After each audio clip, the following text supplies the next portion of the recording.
अस्सलाम वालेकुम जी। मैं डॉक्टर सैयद अख्तर अली शाह ਤੁਹਾਡੀ ਖਿਦਮਤ 'ਚ ਹਾਜ਼ਰ ਹਾਂ।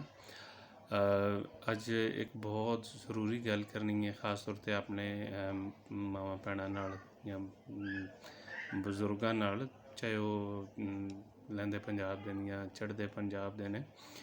ਚੜ੍ਹਦੇ ਪੰਜਾਬ ਦੇ ਬਾਰੇ ਇਤਨੀ ਮਾਲੂਮਾਤ ਨਹੀਂ ਹੈ, मतलब कल्चर एक होने की वजह तो अक्सर जिक्र कर जाने, शायद इधर उधर का माहौल का फ़र्क भी हो गया। ज़ाहिर हूँ इतना अरसा गुजर गया, 75 साल हो गए ने इस जुदाई नूं, तो लेकिन ज़ाहिर है कल्चर एक ज़मीन एक सारी ज़बान एक, तो उस वजह तो बहुत सारिया चीज़ा भी इक्को जी होंदियां ने। वो गल ये करनी सी कि साड़ी साइड ते अजकल की मतलब पुराने ज़माने तो ही चलता आ रहा है कि बच्चा इनू पैदाइशी तौर पर कुटी के तौर पर कोई कुटी की दवाई भी आती है, वो मुख्तलिफ कंपनियां मैं नाम नहीं लवां तो उन्होंने आती है, तो वो अगर वो दे देंदियां अक्सर मावां जमदे ही बच्चे नूं, नहीं तो शायद पिला देंदियां। हुण वो असी अगर मजहबी लिहाज नाल देखा जाए तो बहुत सारे साडे सादे लोग शायद हो भी सकता है, उलमा ही बेहतर इस बारे दस सकते हैं कि जी वो सुनती तरीका भी जी वो सुन्नत ही मतलब आप सल्लल्लाहु अलैहि वसल्लम दी कि जी बच्चे नूं कुटी देनी है।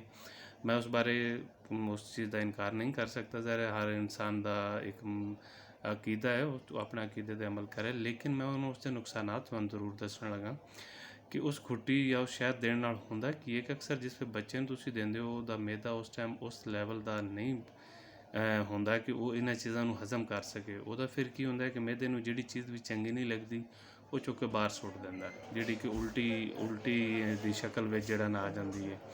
अच्छा ਹੁੰਦਾ की है कि वो उल्टी अगर ਜਿਹੜੀ है ना बच्चे ਦੇ बाहर आ जाए फिर तो बच्चा बच जाता, कोई मसला नहीं होंदा।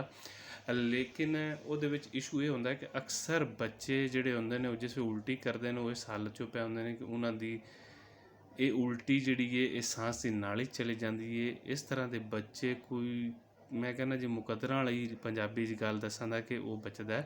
ਡਾਕਟਰ ਵੀ ਜਿਹੜਾ ਵੀ ਕਾਬਲ ਡਾਕਟਰ ਹੈ ਉਹਦੇ ਵਾਸਤੇ ਵੀ ਇੱਕ ਵਾਰੀ ਜਿਹੜਾ ਨਾ ਮੁਸ਼ਕਲ ਬਹੁਤ ਪੈਦਾ ਹੋ ਜਾਂਦੀ। ਬਹੁਤ ਸਾਰੇ ਬੱਚੇ ਜਿਹੜੇ ਨੇ ਉਹ ਇਸ ਵਜ੍ਹਾ ਤੋਂ ਫੌਤ ਹੋ ਜਾਂਦੇ ਨੇ।